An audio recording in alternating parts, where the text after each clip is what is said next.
Man in boxing, led the Flair Cops. Shout out to Goodfellas Sports TV. Woo! All right, man, I ain't talk about this Sunday, but Teofimo Lopez, I wanted to talk about it in the reaction video, but I just forgot. So I cut all them videos after I went live on Sunday.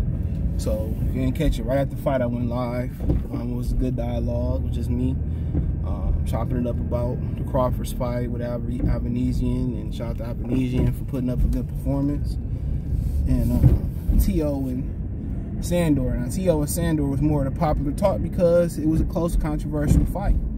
You know, fight for fight, the Crawford fight was better.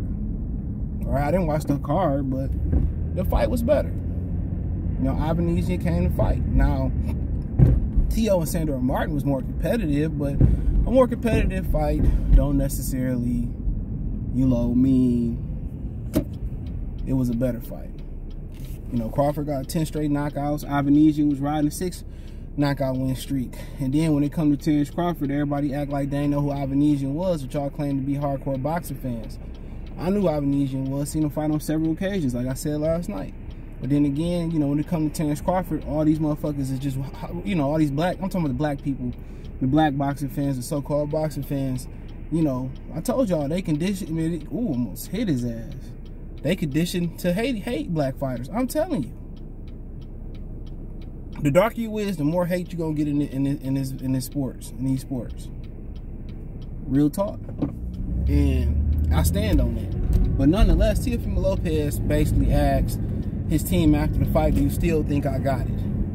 Now, like I said in the reaction video, he looked like he moved, it looked like he did the right thing this time. He didn't bulk up. I'm so hating my favorite smoothie place gone from right there, bro. I do want to stop, but I really ain't got time to stop. I really want to stop at this one place, but I'm not. Save my money today. But yeah, with Avanesian, I mean, Lopez, he asked the team we still got it, but he actually looked physically better in this fight. You know, other fight, he bulked up too much to kind of maybe, you know, match Pedro Campo. I guess it was, you know, matching an opponent. Like, he was thick in the first fight. He was, you know, more bulkier. This fight, he came out lean, looked explosive. Faculties looked there. Balance looked there. Reflexes looked there. And just that, you know, as you move up, your flaws, like I said, your flaws kind of get exposed when you move up in competition. Him jumping up in the air, doing that shit, Sandor Martin exposed that. Dropping him twice, only counting for once. That first knockdown was a legit knockdown. It was a punch. It wasn't a push. It was a check hook. Check right hook, I believe it was. You know, second knockdown was even more of a knockdown. Check right hook again. So when you start to get in there and talk about it, when you leave your foot, you jump your feet, you get bad habits. You know, that's why, you know, you got to work on your habits. You know, you have to work on you have to, just as much you can watch your opponent, you got to work on what you ain't doing. What you got to fix. And they haven't fixed him jumping off his feet to throw punches. You get in there with somebody that know what they doing, it's going to be a problem. You know, don't know how to, you know, set traps. Don't know how to attack a boxer. That's why he don't want to fight Devin Haney. You know, he ain't know how to, you know, and then when he cut the ring and close the distance, he overcommitted. Instead of taking his time, jabbing him under the heart, jabbing him to the chest, that chest punch is, you know, it ain't like, you know, it do damage. But it's more of a position. You knocking him off his balance. Then you placing your shots in and under. You know, he'll probably benefit from bringing Derrick James in, to be honest. Like I said, I ain't no hater. I get credit where credit is due. Now, I might put some comedy in there, but, you know, Derrick James can show him, you know, how to deal with that. You know, get that good jab going, double it, triple it, you know, boom, boom, put them shots in there. And that was going to make Sandor Martin sit down. Sandor Martin can box all night if you let him. When you throwing hard shot and you overcommitting, guess what? He just gonna get out the way, pivot, reset. Instead of him feinting the jab or throwing the jab and punching where he gonna be at, he didn't do that.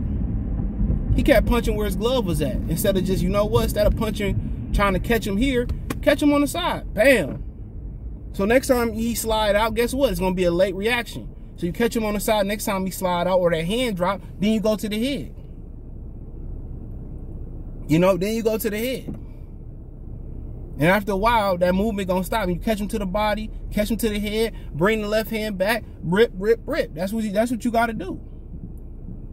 You know, all the great guys that cut the pressure fighters like Chavez, Duran, and them Greg Hagler, you know, could do it. It was steps to it. It was steps to it. Yeah, you might be winning, you know, winning now, but I'm just touching. You know, now I'm touch. Now it's touch, wham, what, rip, and you ripping him. Then you get his ass out of. Now he can't move because you didn't took the air out the tires.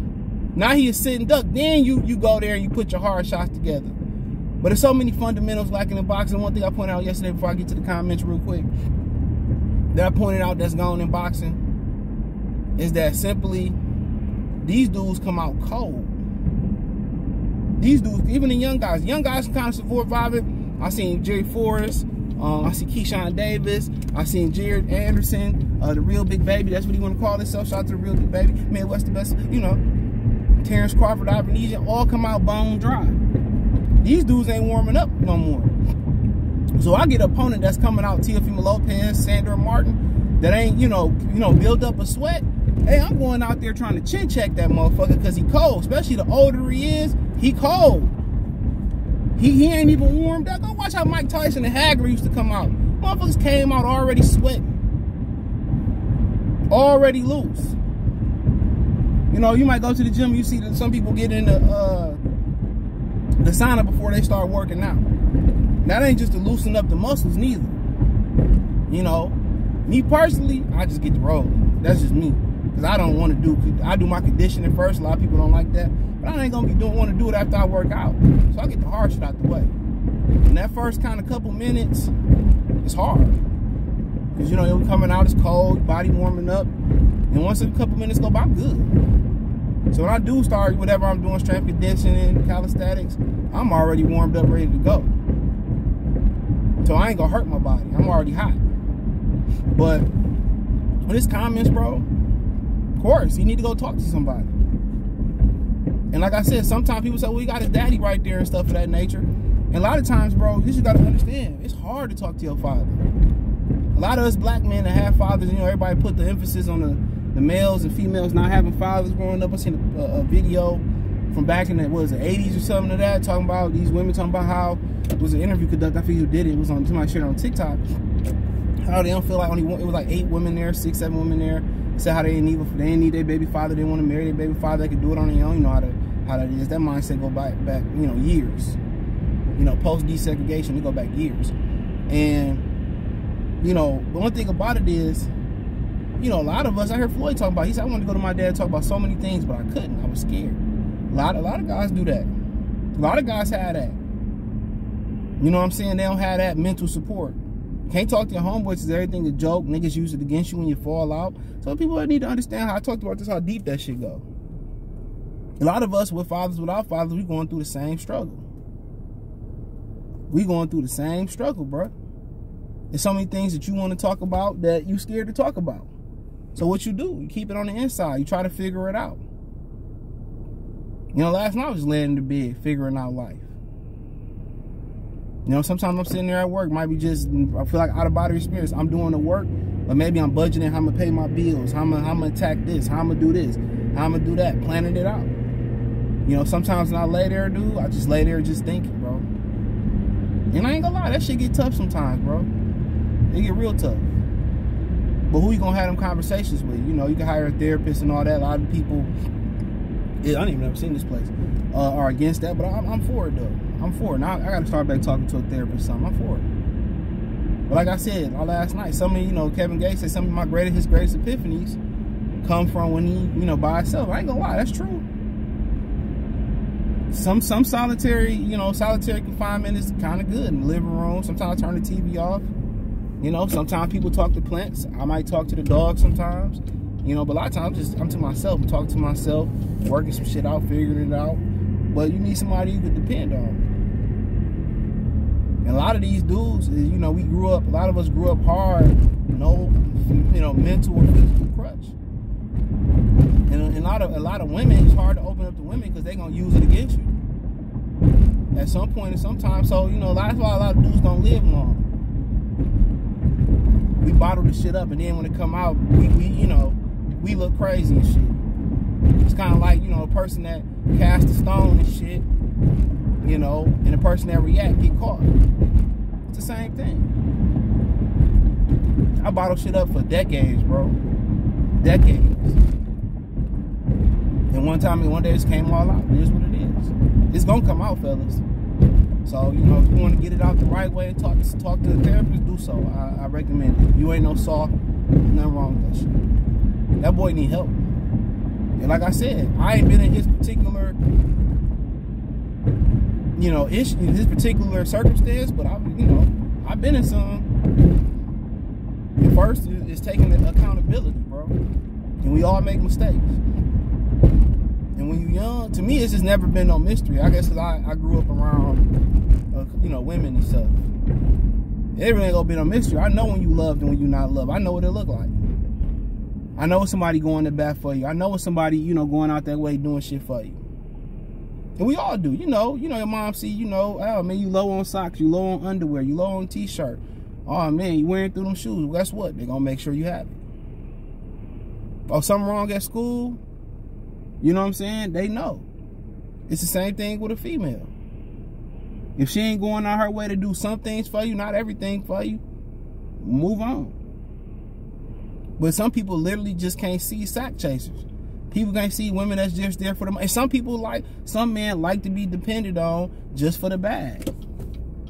Real talk. Some dudes like to be depended on everything. A lot of dudes prefer dependent women.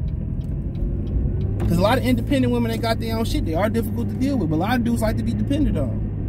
But like I said, there's a lot of NBA players that's dependent on. Their wife stay home and they messing around with them. They doing what they want to do. They in their head, they homegirl in their ear. We just talked about this at the gym. Telling them, oh, he probably doing this, girl. Get yours and do all that. And then once these dudes retire or they slow down a little bit or whatever, guess what? Then, it's the divorce coming. Or then you got to deal with it. Well, you was cheating with Keisha and all this type of shit. I see my grandma break some shit from 60 years ago with my grandpa. I said, damn.